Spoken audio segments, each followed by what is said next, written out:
NFL winners and losers. Is it time for the Browns to rethink Deshaun Watson's role? The Washington Commanders have been grappling with inconsistencies this season, but a solid defense hasn't been one of their strengths.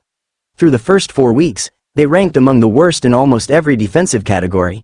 25th in points allowed, 26th in yards allowed, 30th in defensive DVOA, defense adjusted value over average, 31st in yards per play allowed, and dead last in expected points added, EPA, allowed per play.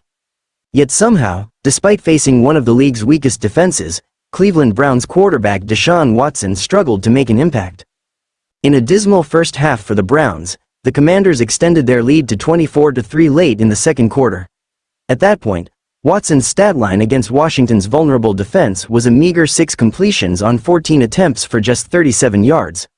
The performance appeared even worse to the eye than it did on paper. Despite Watson's glaring struggles, the Browns seem unwilling to abandon their investment in the quarterback who has, thus far, been more of a liability than a leader. The franchise dropped to 1-4 after a humiliating 34-13 loss to Washington, and the question becomes harder to ignore.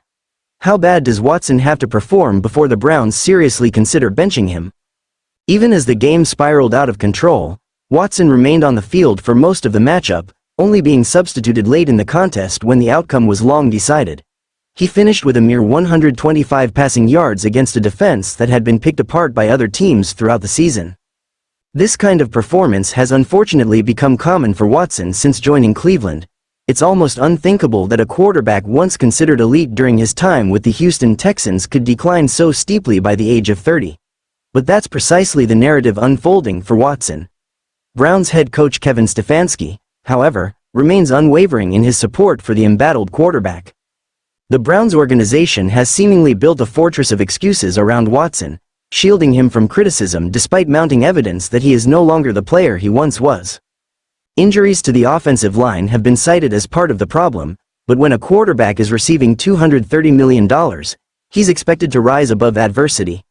The harsh reality is that Watson has consistently been among the NFL's worst starting quarterbacks, yet there is no indication that the Browns are willing to reevaluate their strategy. Stefanski reaffirmed his commitment to Watson after the game, stating that Watson is still their quarterback.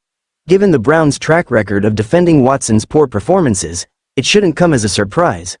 The lingering question, however, is how long the team can continue this before the pressure to make a change becomes unavoidable.